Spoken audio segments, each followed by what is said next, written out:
The Resilience programme was set up in April 2023. It's about supporting grassroots organisations that are working closely with the communities that social housing providers are in.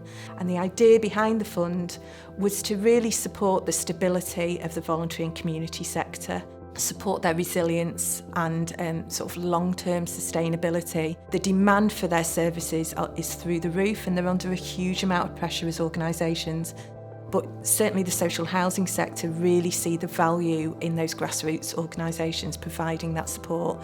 So there was a real will and a want to enable their sustainability for the future, and that's what this programme addresses. Blackfield Creative's mission are to bring art, culture and heritage to a wider audience, to work strategically with larger organisations and public bodies to make art and culture more accessible for the community. The Clarion Resilience programme has been absolutely fundamental to our development as a not-for-profit, but also as a business as well. We're always about working in partnership and collaboration and learning from others, and they provide a lot of good information on different aspects: social media, business planning, financial forecasting, all of that fun stuff. But we're able to access that information after as well because they've recorded those. So we're still able to refer back to that. They have a library of resources that we can still dial into. Ignite Hubs is an education charity for children and young people. We teach them coding, STEM and creative writing. I was interested in the Resilience programme because we were going to be paired up with an expert who can help provide us and talk through the challenges that we were facing. And I was able to get tailored support and advice from this person.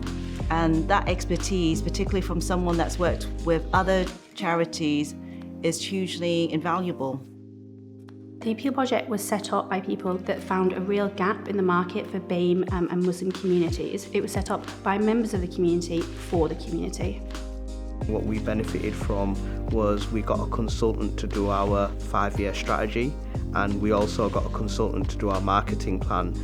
They've enabled us to kind of have something in writing to go away and execute that. With them consultant support, we've been able to articulate what the need is, what our problem is. It's been a real pleasure to fund the Resilience programme.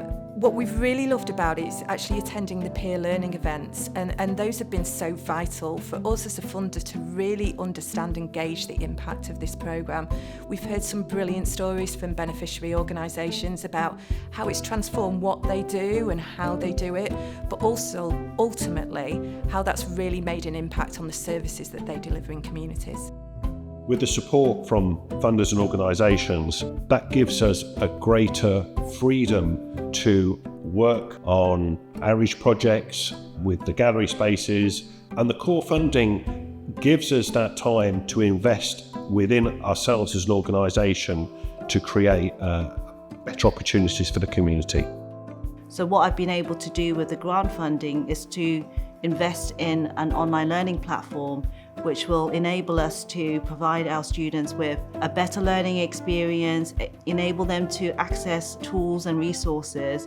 And I really believe that this product will actually help us become more sustainable because it opens up more opportunities for us as an organisation. We've got the capabilities to work with schools and other youth organisations.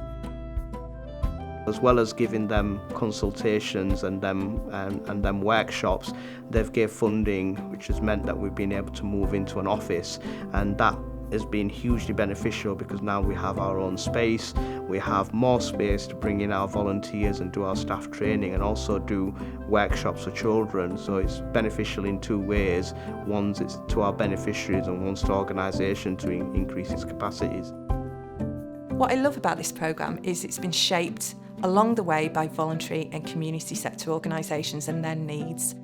It's a real step away from that short-term project-based funding, and it gives those services the time and the space to step back, look at what their core skills are and really develop that, create more resilience in the organisation that will ultimately enable them to continue to deliver their brilliant services in communities in the long term.